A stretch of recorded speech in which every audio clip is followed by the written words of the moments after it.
It's a minute or so to get this thing going. So welcome. And we're going to have Dr. Tom on in just a little bit. It is really cool how we're accessing information now and getting to our own truth. So I'll be talking about that with Tom and getting some ways for you guys to access your own truth. So hang out for just a moment. We've got to get our YouTube link here. Okay.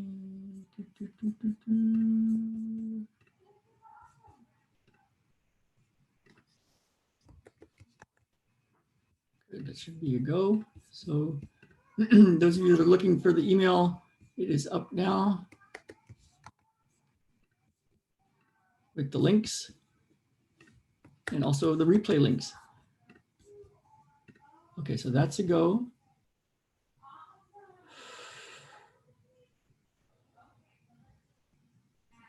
Just go and let that go. That is good. So you can comment in the YouTube and go ahead and put it in the comments if you can instead of the chat, because then it stays around. But so look for that. Let me just do this one more thing. Live now.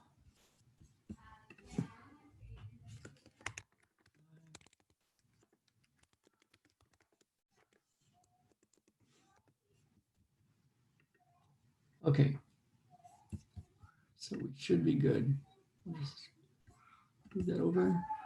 We're good there. Tom should be joining us in just a minute, you guys. I'm going to X out of all my other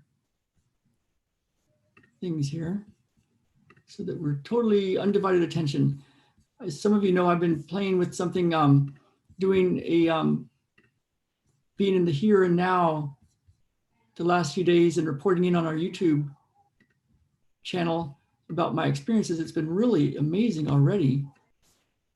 So, because the question I have for Tom today is,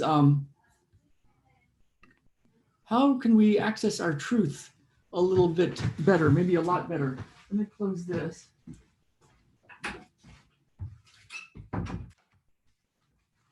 Yeah, so how can we access our truth? Because,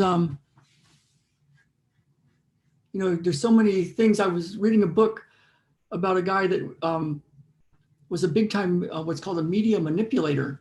And he wrote an amazing book because he had a kind of come to Jesus moment where he thought, I gotta stop living like this, because he realized if everybody did what he was doing, the world would be a really bad place. And he's one of the guys that started this whole how to get something in the news and in a movement that was just totally not true. And then he had a reckoning, a thing where he decided he wasn't going to live like that anymore. So he wrote this book about it, and you can message me if you want more information. But then what happened was people that wanted to manipulate the media started using it as a playbook of how to do it for all sorts of things, some not good, a lot of stuff that wasn't good, and hurt a lot of people. But then he said, you know, okay, the book is out, you can use it as you want. And so I read it because I wanted to know if I could spot, you know, things that weren't true and things that were just being manipulated, because I wanted to know the truth about stuff.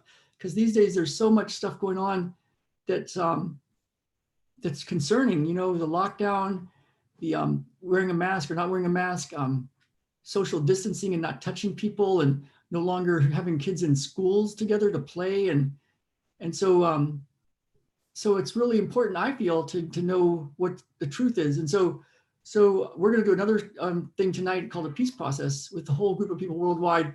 So look for that on YouTube on our show. But tonight at 5 p.m. Pacific time, to do a peace process, to come to peace. Because what I found is being in peace, whether something happens or whether something doesn't happen, being at peace with whatever is really key. And there's been layers upon this that we're finding that can take you much deeper, faster, quicker to your own truth. And so today I'm going to ask Tom about the integrative manual therapy approach to this. He should be on pretty soon. Let me check my email just to see if he's having trouble getting on. I wonder if I can invite him. He's already been invited. But if you have any questions about accessing the truth or finding your own truth, how you would do that, or any questions for Tom or me, put them in the chat and let us know. Okay, I don't see any message from Tom, so I think we're good. Let me go send him this again, just in case. Can't get it. We do this live, so it's like we're just going, you know. So kind of bear with us as we wait for this to show up for today. Here we go. Let me go reply to all. I'll give them this link. Oh, we got to forward to all. Forward to Tom.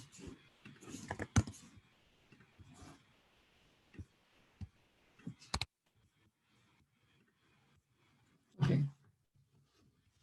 Let's see if he's on yet.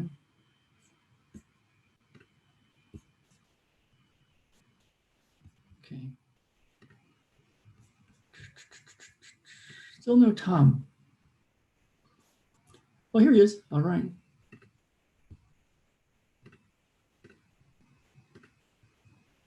Hi, Ralph. Hey, Tom. Still loading up. Let me see. There you are. You're coming up. Camera on. There we go. Good to go. Good to see you. How are you, sir? Really good. Really good. Some very interesting things have come in. I'll send you some links that showed up today. It was really amazing, and it kind of spurred, I think, the question I sent you today about our show, because about how to find truth, because there's so much stuff is so uncertain, and you just don't have the time these days to like study everything and get treatment from everybody, and what news things to get and what to do. So I thought, you know, what I remember was back in the day, you know, Sharon and you guys, what kind of got me, one of the many things that kind of got me hooked, if you want to say it, or like oh my goodness, these are my people to hang out with and learn from, was the way something would show up in a class, and you and Sharon would show us something like a bone bruise thing, and then it showed up in the media, you know, like it was on the Friends TV show, and then it was like showed up, and it was like showing up in the medical research, cutting edge stuff about here's these bone bruises that we're finding on these new MRIs. And then Sharon and you guys had a way to, in her words, like fix it up. And so I use those words too, fix it up. I love those words. But then every class was like a new Dan Brown novel, like, and here's what we see now. And then sure enough, sometime later it'd be in the news or in the medical research.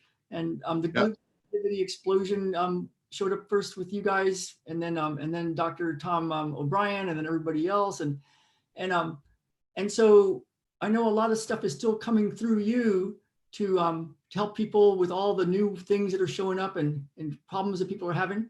And it's just how Sharon and you went for all those years, just pouring out stuff. And it didn't feel like you were just studying to make it apparent to you. It felt like it was like just flowing through you. So I thought, that could be a good topic today. Like, you know, last time you talked about cellular truth and how you can feel in the body, and with our integrated manual therapy approach, you know, we can feel when something is true to the body, whether it's a physical thing, mental or emotional, spiritual thing, or where it is and what it needs to unlock so that they can heal naturally. And so I thought, well, let's expand it out, and like, you know, any thoughts about how information has come through you and Sharon, and how it still comes through you, and how it might be something people could do for themselves. Right. Well, you know, I think we were forerunners in even the people understand a little bit more about the healing powers of tea that have been used in lots of different histories, but here in the United States, our, green tea was the new fad thing, and just the cancer research was coming out. And, I think sometimes we're in the right place at the right time, where the universe brings us gifts, and sometimes we put it aside, we write some notes along the way, and nothing's ever forgotten, and it's put next to it. So there is no quick fix to a lot of things. We're listening inside. I feel that we can heal better at that process. And it's again, even sometime this week and last week, I've had people come in. I was the traditional mother. I went and did this. I did this. I followed those rules. And then my child got sick and we couldn't get better. And then where is that awakening point on a lot of people? And how much suffering do we need with that process is an interesting piece. And, we've all journeyed, and sometimes people like yourself, Ralph, you took a little bit of break from IMT, you did some other research in Matrix, and the combination is amazing together on that whole process. But to really discover what the answers are in yourself and to be open to that is always an interesting process along the way. So how to be truthful. Yeah. Yeah. Have a 5-year-old hang around you for the first thing. What's that? Right? Have a 5-year-old hang around you is one of the first things. Yeah. They keep asking that question, why?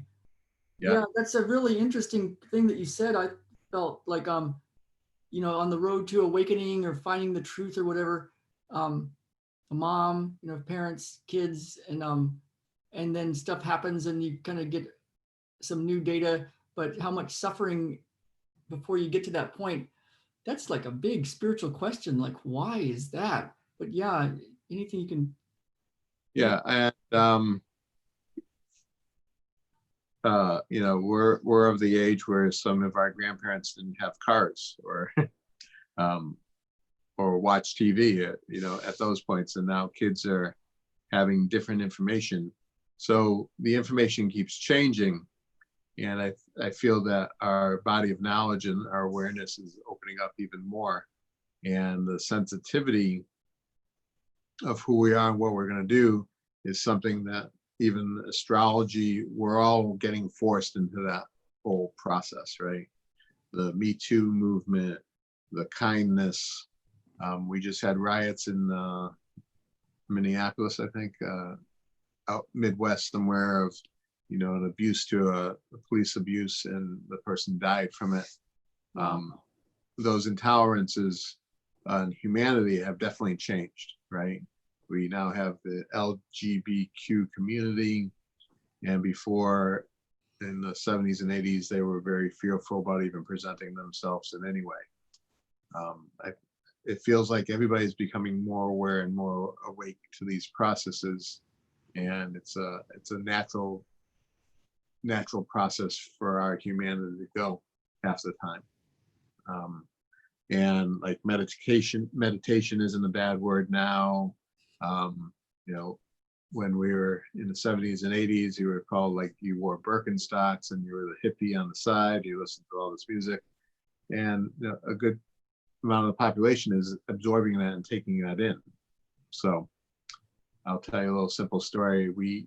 I carry a very exclusive green tea that we import from the Bamboo Mountains of Taiwan. It's amazing. And it's called a white tea, oolong tea. And I've had these farmers for over 30 years now. And the way we found it was one day, when I met Sharon, the first time I met her, there was so much energy, my fingers were tingling. And we had like a 4 to 5 year working relationship and became friends. And then one day we weren't dating, and we just said, let's go out to dinner. And from there, it became this wonderful 21-year marriage. But we always felt we were old souls that would hook up together. So we went to see her son that was studying in Taiwan, Chinese, even before Chinese. It was before the .com era, and he was in the city of Taipei. And Taipei is twice as polluted as LA is, where everybody's wearing masks all the time, and it's stuck in this valley, and you can see the air pollution. And then you go outside the valley through these 5 or 6 tunnels, you go into the rainforests of Taiwan, and instead of have wine tasting, they have tea tasting. They have these huge mountain ranges of tea. And her son said, I went to a tea garden the other day and I want to take you there. So he wasn't quite sure where it was. So we went on this journey, and we had our first cup of Taiwan tea from the grower, you know, just like picked right off the vine, and it started tingling our right rib cage, like where our liver was. And then we had another tea, and it would describe what it did for your health, what the flavors were. We had that one that started tingling our kidneys. So we continued through our trip with him, and then we went down to Hong Kong to teach a bodywork class. And the population was people from Hong Kong with Asian descent that were British trained, so they actually spoke English, and we were putting our fingers on their stomachs. And we were always taught a technique called visceral manipulation, that you try to feel out where the colon is, where the small intestine is. You try to find all these organs, but it actually is basically like being double blindfolded, wearing mittens, and you're squishing some snow, and you're trying to make up all these organs when you first start to feel that. But in these people, it was rock solid. It was like when you went to put their fingers on their colon, which is on the right side of the rib cage, it felt like they had kielbasa. You were feeling like a piece of kielbasa under the pillowcase. And because they don't do a lot of refrigeration, they ate fresh vegetables every day, they had green tea, and you saw what a healthy vegetarian diet looked like. Cool. We felt that the tea was one of the big things, that everybody would drink tea out the day, different flavors, and they all had different medicinal pieces, and you would drink this tea for this part of the day and that tea. So they followed the acupuncture meridians. Wow.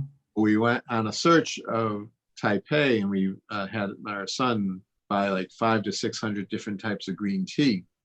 And the same tea plant tree, which is called the Sensimelia tree, can actually make 40 different types of tea. Everything from Earl Grey tea, the black tea, depends on how much they cook it, how much they ferment it, and what the age of the plant is.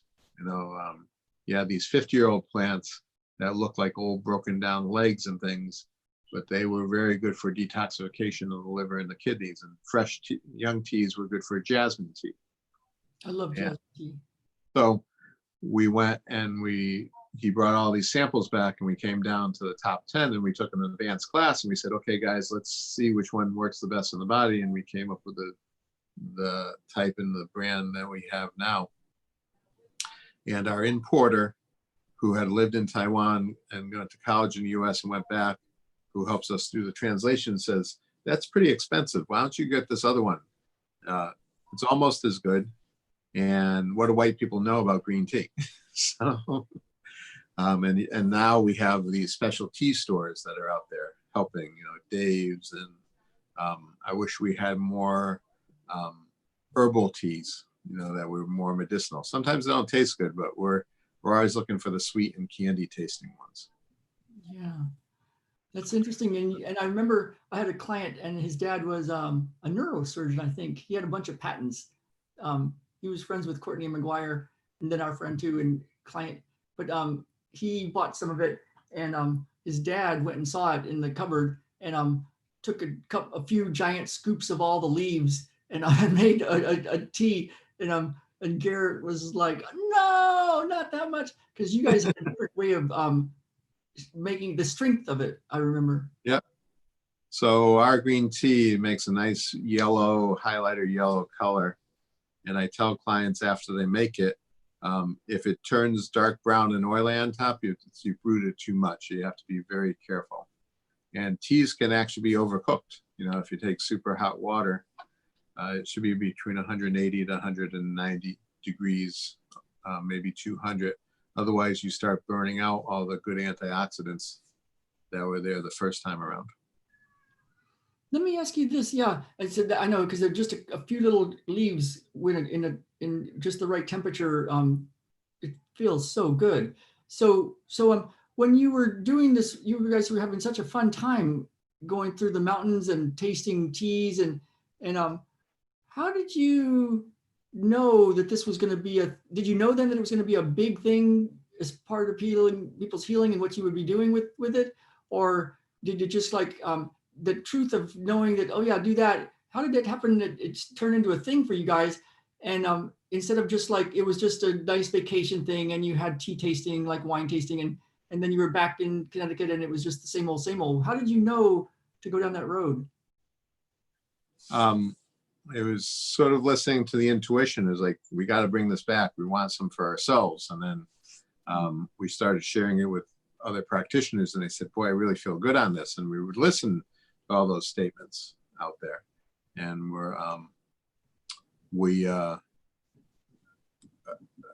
there gets to be this little voice inside you that says, don't let that one go. You know, that's the same intuition that moms have, that maybe something's happening to our kids. And we sort of wash that out with all the computers nowadays. And actually I had a discussion this morning with a practitioner in North Carolina, and he was going to talk about feeling these pulses of Chinese medicine to all the nutritional doctors. And he was saying it was pseudoscience. And it was like, okay, let's go back in history. This science started with Chinese medicine 6,000 or 7,000 years ago, and we can see it here. And this is how they learned it in medical school, you know, and we've been processed by advertisements, by commercialism to say, you know, we don't need human touch anymore. But there's a lot in human senses that can really help things get better, you know. So you felt it, like you had there was a feeling and then like some sort of like thought or some kind of thought thing that came in that said, don't let this one get away. Well-being, yeah. Was it similar to your cellular truth when you feel people? Like, did it like something happen in your body that you've noticed it? I mean, it's like a long time ago that it happened, but you know, I know you tune into your intuition now. Does a thought come in and you get it and you pay attention to it? Is it a feeling thing? Is it a few things like that? Do you have a tester to kind of check it? Other practitioners use things called pendulums, the 8-ball. It's a sense of well-being. How do I feel inside? And trusting that knowledge sometimes is useful. But a lot of society says, no, you don't know what you're doing. And it's really hard when you're with a big family to have them believe anything that you're telling them. I know. I got a good story about that. I think it was the autoimmune class in summer school, and I was working with Joe and Kathy, and you know, if you know them, and I was the one that was the most rigid and and very rigid. It's like I didn't want to get fooled. I needed to I used to get from this orthopedic physiotherapy background, and I had loosened up a lot of that, a ton of that. But there we were in class, and they were the ones that were always out there in fairyland and energetic land, and Sharon said it, I was like, okay, that feels good, and I'm going to do it the way she said it. So there was these things called plates, the plate therapy, and so it might have been the plate therapy class, but it was in the same winter school, I think, or summer school, and there was a plate that was, you have these, for everybody that wants to know about this, there's like a little body chart of a person, front and back and side, and then there's little squiggly lines on the body chart that signify different reflex points. And one of the reflex points is this thing called a plate, and it looks like a diamond kind of thing. And but on this one paper, instead of having the plate on the body, it was sitting off the body. And so Joe and Cynthia were over there feeling it off the body, and I'm like, no, that's not true. I don't think it's true. It's like I don't want to get fooled. I'm like, And they're like, oh, Ralph, you're so rigid, da, da, da, open up, man. And they're feeling stuff and doing stuff. And then I guess somebody brought it to Sharon's attention, and she goes, oh yeah, we forgot to tell you the plate for that one. There's a line, it goes right here on the body. And I was like, see. And but now I'm like so out there that it probably was working totally just fine off the body for them too, because they were tracking it like that. And but anything you want to say about, like, people that, well, I don't want to be fooled, and I went with my intuition, but then it was like, oh, that was a disaster, or they want that fifth glass of wine, so their intuition says, yeah, that's a useful thing, and it's like, well, maybe it's not. That's just the drunk person talking at that point. But like to not be fooled, and to like be able to trust it, and then and get valuable, pertinent data that's useful, and especially with all this stuff, you get thrown all this news stuff, and some of it seems so reasonable, but then you can feel when it's like, that doesn't feel true, and you go look it up, and it's like, oh my God. How do you... Yeah, it's a little bit of, if you keep finding yourself tuning into these webinars that these talks that we have, I think it feels like you're the person watching these and finding these interesting are on the journey of life as it is out there isn't satisfying my needs. Yeah. And I'm not getting the answers that I want.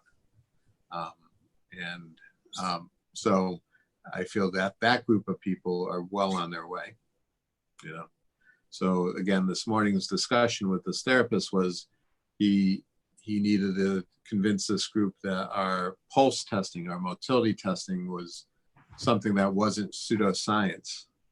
And we went and looked up. Arthur C. Clarke said any modern technology is indistinguishable from a count of magic if you don't have the background to understand it. And if you don't have the perception, it's hard. So my last client, 10 minutes before I got on with you, is in her 4th year residency as a surgeon in New York City. And she's been down with all of the COVID, and she came up because she was stressed and she felt that she's getting nightmares. So we helped her break that process down. And I would say, okay, so today I treated her and said, okay, I think that's this area in your clavicle is being blocked because you have so much toxins from the hospital in your system. And she goes, well, it could be from, lifting all these people up. And she wasn't ready for the challenge yet to say who's going to be right here on the whole process. And when she got up, she goes, I didn't even know my shoulder was that tight before. And then I went down into her palm and I said, I think your arteries are tight. And she goes, no, I've just been, and I released it and goes, wow, you're right. Right. So if you don't know what you don't know, it's hard to teach somebody until you get there. So you have to be, you shouldn't have pains every day. You shouldn't have discomforts. One of my teachers used to say, we're like a house, and you have a smoke detector in the kitchen. And if the smoke detector is going off, it's important because it can cause a fire and damage you, but we usually pull the batteries out.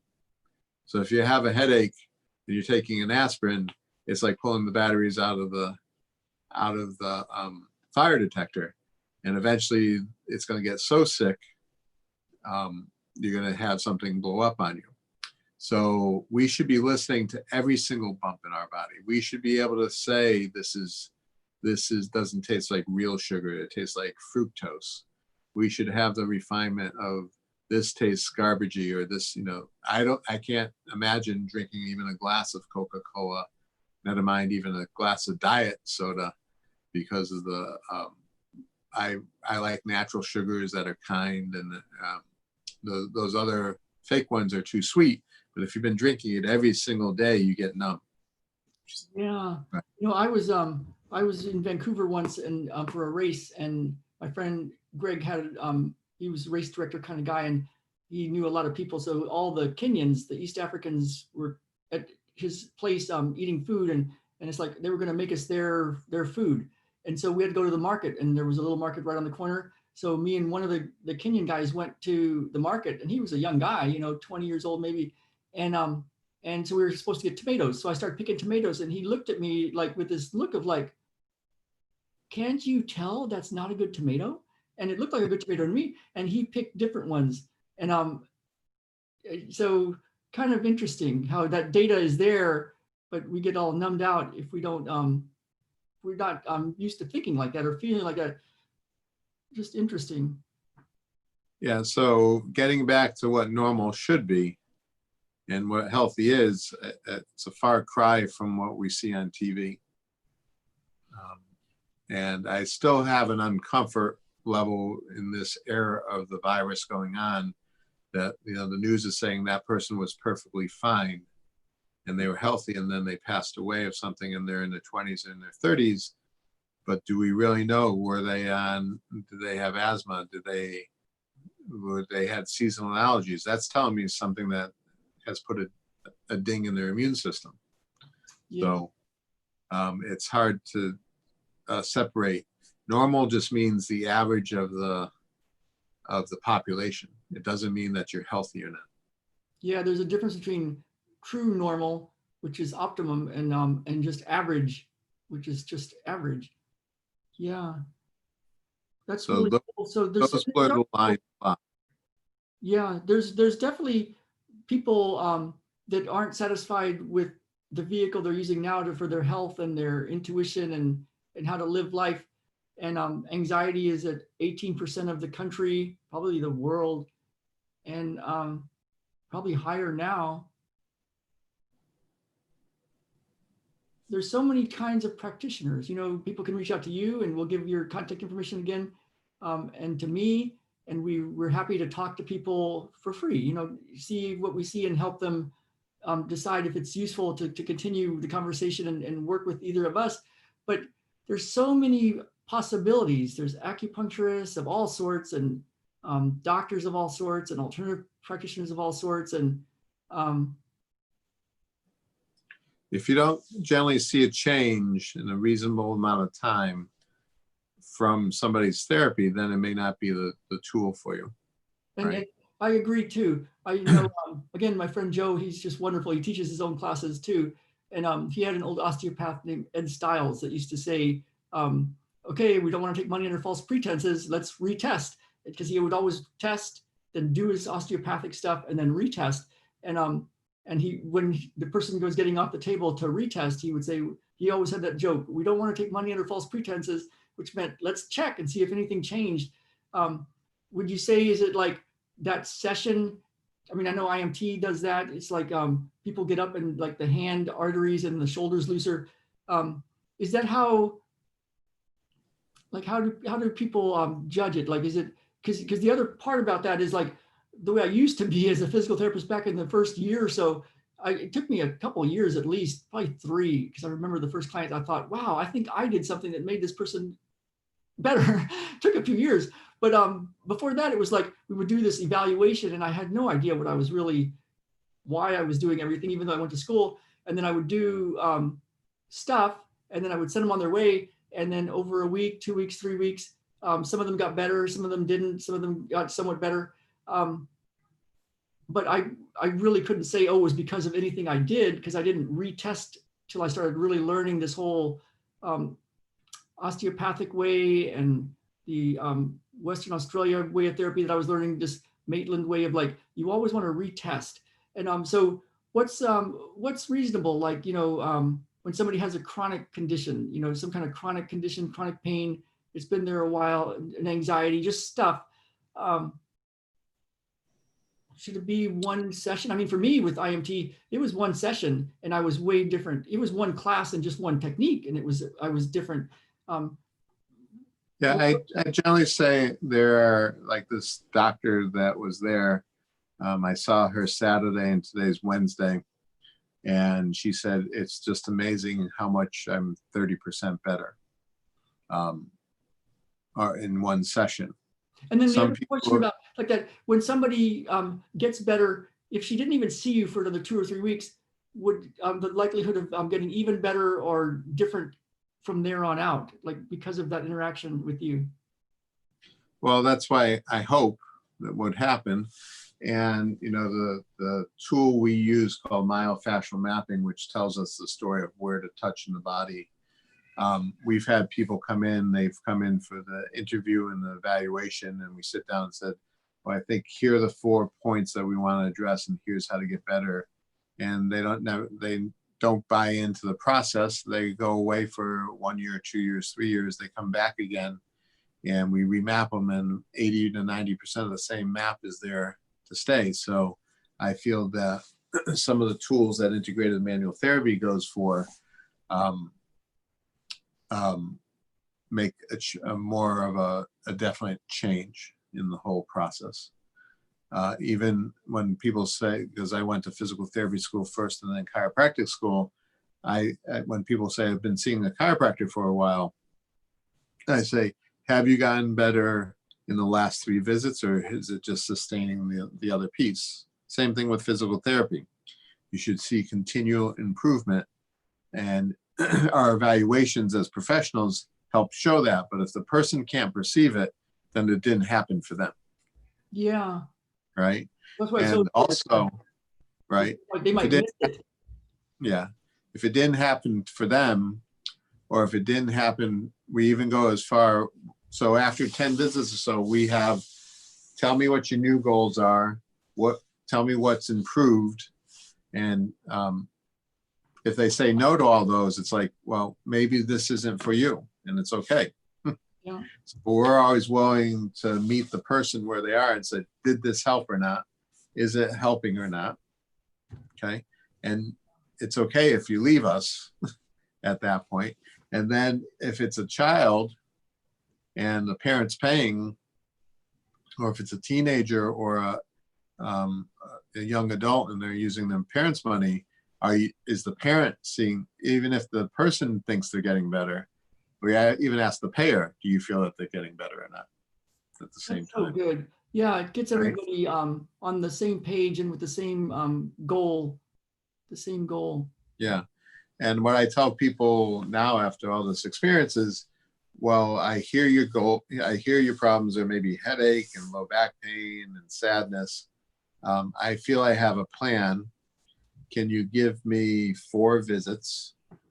And then we should have a meeting again to say that helped. That's awesome. Right? Or 10 visits, or let's try this. It depends on how deep, how chronic it is, how much intention they have for it. And then again, if they don't perceive it and we're still seeing that they're moving better, they're doing things, those are some of the reminders. Okay, you had 7 headaches in 7 days. Now you're down to 1 headache every 3 days. Isn't that a little bit of improvement for you? And we have to go back to that whole process of reteaching and looking at our notes to make sure. Yeah, look at our notes. They forget sometimes where they were. And what about like stuff that doesn't seem like it could be related to a hands-on or energetic therapy that was done to them? Something like I've had clients that their daughter, after many, many years, adult daughter, said, I love you for the first time in many years. It's like, and that one definitely related it to her shifts and her sessions and what she had been doing. But people can miss those kind of miracles too. And I know those show up. Yeah.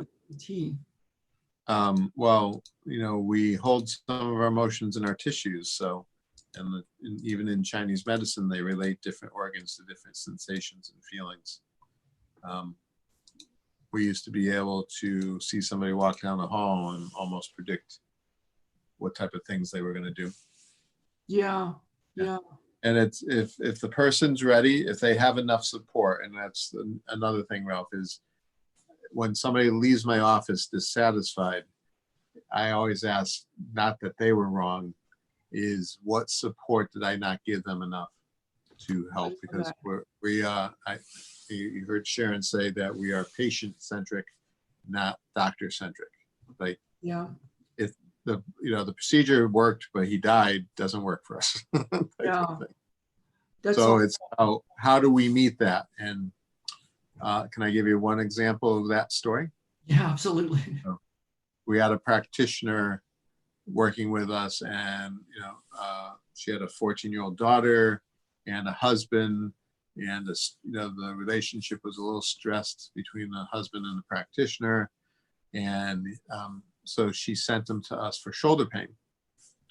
We fixed the shoulder pain in maybe 4 or 5 visits. He goes away for 3 or 4 months, comes back again, and the shoulder is still sore again.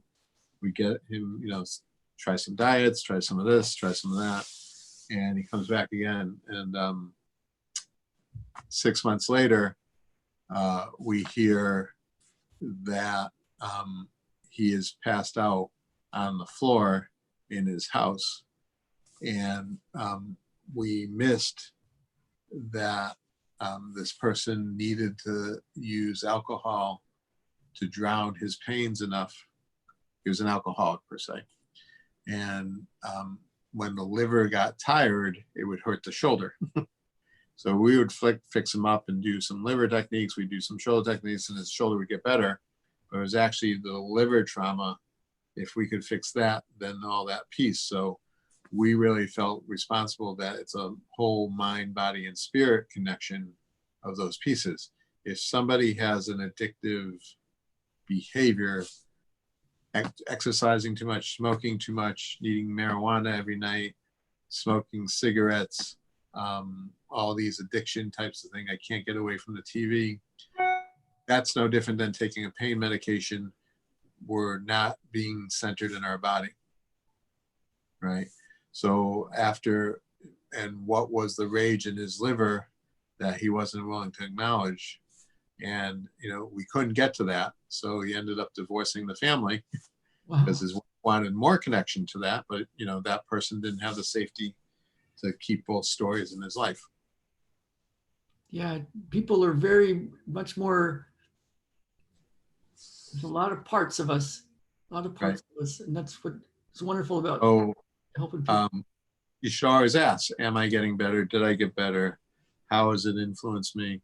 And sometimes you're in relationships where if you felt better, the significant other that you're working with may not like you to be there. Yeah. They picked you in this relationship because you fulfilled some of their needs. And when you let them go, that could be a dismissal of that relationship. Yeah. And then I had the one lady that told me she was so glad that she had her shoulder pain because it was clearing. And I said, what? And she said, oh yeah, my husband doesn't yell at me anymore.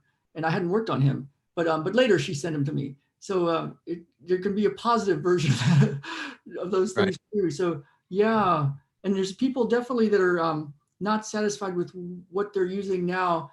And I think that's where it's useful to have a way to like tune into what's true for someone, for you. And so if you're sitting there with a little bit more pep in your heart, freer conscious after listening to us, maybe the therapies we offer may be something that resonates with you. I think that's a good way to do it. Yep. And for Tom, IMTWellnessCenter.com and info at IMTWellnessCenter.com.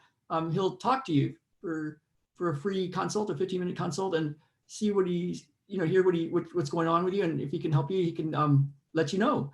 And he's got these Zoom calls separate from this too. I need to start finding a way to share those even more. So we're reaching out a lot with as much help as we can do. And so info at IMTWellnessCenter.com for Tom.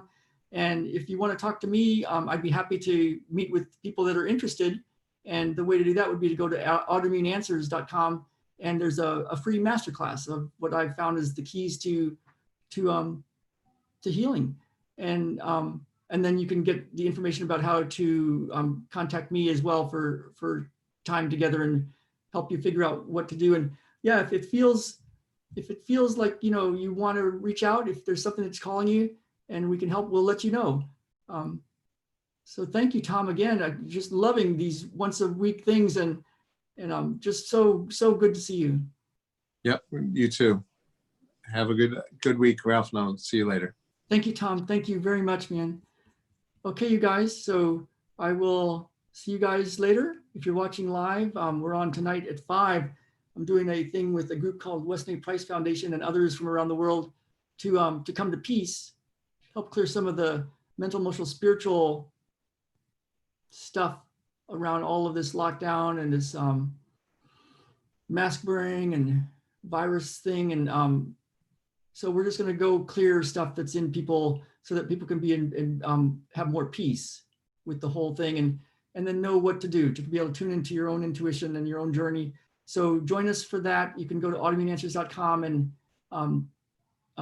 get on my email list for information about that. And also look, come to the YouTube channel, Beyond Limits YouTube channel, and click subscribe and click the little bell icon and join us. All right, you guys, I'm gonna just check in and see if anybody has any other things to say. And I think we're good to go. All right, bye now.